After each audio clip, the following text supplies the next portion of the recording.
அஸ்ஸலாமு அலைக்கும். Welcome back to our channel Rishya stuffs. இன்றைக்கி நம்ம சேனலில் வந்து கனவா கிரேவி எப்படி பண்ணுறதுன்னு பார்க்கலாம். ஸ்குயிட் மசாலா.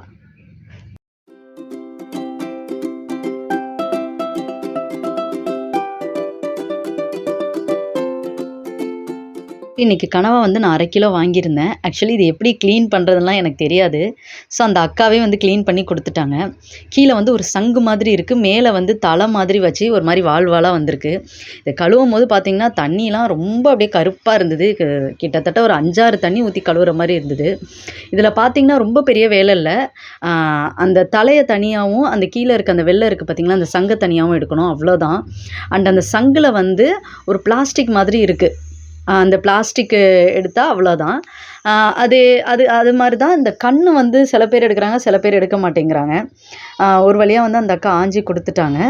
நானும் வந்து எக்ஸ்ட்ரா தண்ணி ஊற்றி நல்லா க்ளீன் பண்ணிவிட்டேன். அது மேலே கொஞ்சம் கலராக இருக்கும். அது அந்த கலரை ஃபுல்லாக நல்லா தேய்ச்சி விட்டு எடுத்தால் இந்த மாதிரி ஒயிட் கலரில் இருக்கும். நல்லா ஒரு மாதிரி சிப்பி மாதிரி ஒயிட் கலரில் இருக்கும். ஆக்சுவலி இந்த கனவாவே நீங்கள் வந்து கட் பண்ணி ரவுண்டாக பொரிக்கவும் செய்யலாம், கிரேவியும் வந்து பண்ணலாம். நான் வந்து சின்ன கனவா அப்படிங்கிறதுனால கட் பண்ணல, அப்படியே போட்டேன். அண்டு ஒரு பாத்திரத்தில் வந்து ஆயில் ஆட் பண்ணிக்கோங்க. அண்டு ஜீரகம் 1 டீஸ்பூன், வெங்காயம், கருவேப்பிலை எல்லாம் ஆட் பண்ணிக்கிட்டேன். வெங்காயம் வந்து சின்னதாக கட் பண்ணி எடுத்துக்கோங்க. அண்டு வெங்காயம் நல்லா வதங்கினதும் இஞ்சி பூண்டு பேஸ்ட் வந்து 1 டீஸ்பூன் அளவுக்கு ஆட் பண்ணிக்கிட்டேன். அதுவும் நல்லா வதங்கினதும் தக்காளி வந்து 2 பழுத்த தக்காளியாக எடுத்துக்கிட்டேன். அது நல்லா வதக்கி விட்டுருங்க. ஆக்சுவலி இந்த கனவா வந்து கட் பண்ணி போடலாம், நான் வந்து அப்படியே போட்டுட்டேன். ஸோ இப்போ கனவா வந்து ஆட் பண்ணிக்கலாம். ஏன்னா இது வந்து சின்ன கனவா தான். ஸோ அதனால் அந்தளவுக்கு இது கட் பண்ணல.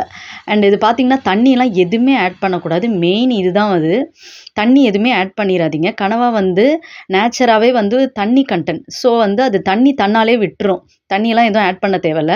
நீங்கள் ஜஸ்ட்டு ஒரு 15 நிமிஷம் லிட் போட்டு கவர் பண்ணிங்கனாலே தண்ணி நல்லா விட்டுரும். பார்த்திங்களா, நான் தண்ணியே ஊற்றலை, ஆனால் தண்ணி அதிகமாக இருக்குது. ஸோ பிட்வீனில் வந்து மசாலாலாம் நான் எடுத்துக்கிட்டேன். 1 டீஸ்பூன் அளவுக்கு மல்லித்தூள், மிளகாய்த்தூள் காரத்துக்கு ஏற்ற மாதிரி, 1/2 டீஸ்பூன் மஞ்சத்தூள், ஜீரகத்தூள் 1/2 டீஸ்பூன், கரம் மசாலா வந்து 1 டீஸ்பூன் அளவுக்கு எடுத்துக்கிட்டேன்.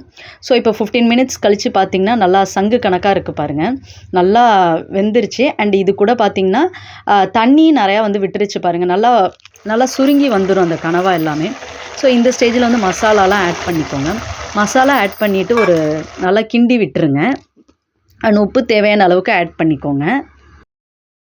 மசாலா சேர்த்துருக்கோம் பார்த்திங்களா. ஸோ மசாலா சேர்த்த பிறகு ஒரு 10 மினிட்ஸ் வந்து நல்லா கொதிக்க விட்டுட்டுருங்க. லிட் போட்டு கவர் பண்ணிடுங்க.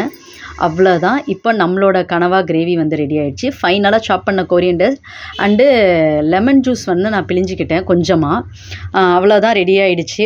பார்க்க சங்கு மாதிரி இருக்குது பாருங்கள். இது சின்ன கனவாங்கிறதுனால சின்னதாக இருக்குது, பெருசாக இருந்தால் பெருசாக இருக்கும். கண்டிப்பாக உங்கள் வீட்டில் வந்து ட்ரை பண்ணி பார்த்துட்டு கமெண்ட் செக்ஷனில் சொல்லுங்கள். மறக்காமல் நம்ம சேனலை சப்ஸ்கிரைப் பண்ணாமல் இருந்தீங்கன்னா சப்ஸ்கிரைப் பண்ணிடுங்க. கீழே இருக்க பெல் ஐக்கானையும் கிளிக் பண்ணிடுங்க. நெக்ஸ்ட் வீடியோவில் பார்க்கலாம். பாய் அண்ட் தேங்க்ஸ் ஃபார் வாட்சிங்.